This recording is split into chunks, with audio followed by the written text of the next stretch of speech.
ар тараптуу өнүгүшүнө, өз пикирин оюн ачык жеткирүүгө, ар адамга табиятынан берилген чыгармачылык жөндөмдөрүн толук эске алуу менен баланын өзүн таанып билүүсүнө эркин жол ачат.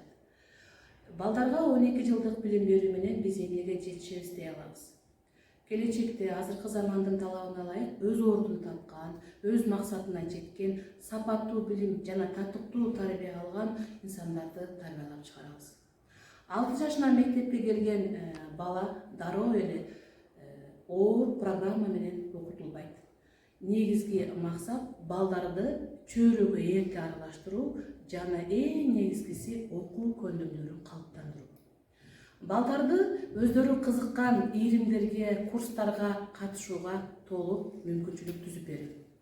Азыркы күндө даярдоо классынын балдарын 5 жана 6 жаштан келип жатышат. Ата-энелер дагы өздөрүнүн балдарынын ар тараптуу өнүгүшүнө кызыктар. Заманга жараша 4-5 жаштагы балдардын аң сезими азыркы учурда жогорку деңгээлде өсүп жатат.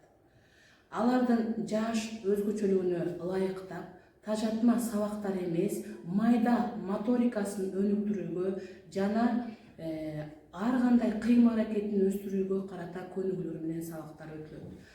Балдар өздөрү көрүп, түшүнүү, угуу жөндөмдүүлүктөрүн ар кандай жеңил методикалар менен кызыктуу сабактар өтүлөт.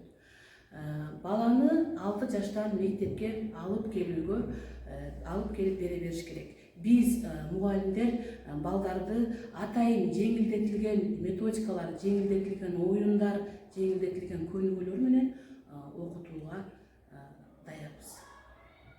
Бал чоңуткан арылар бул китепте түстүү, ар түрдүү кол сүрөттөр менен балдардын ой жүгүртүүсүн өстүрүүгө абдан чоң жардам берет. Бардык сүрөттөр менен окуучулар, балдар сүйлөм түзө алса болот, оюн жеткиликтүү ачык айтып бере алса болот. Бул жемиштер боюнча биз окуучуларга булардын көлөмүнө дагы, өңүтүүсү, даамы, формасы жагынан өз ойлорун эркин айтып бере алышат. Ар бир жемиштердин саны боюнча да айта алышат. Бул жерде 2 алмурут турат, 3 апельсин турат дегендей. Андан тышкары шабдалы бул каякта өсөт, буну пайдалуулугу, витаминдүү жактары барбы? Ушунун баары окуучунун ой жүгүртүүсүн, чыгармачылык жөндөмдөрүн өнүктүрүүгө абдан жакшы жардам берет.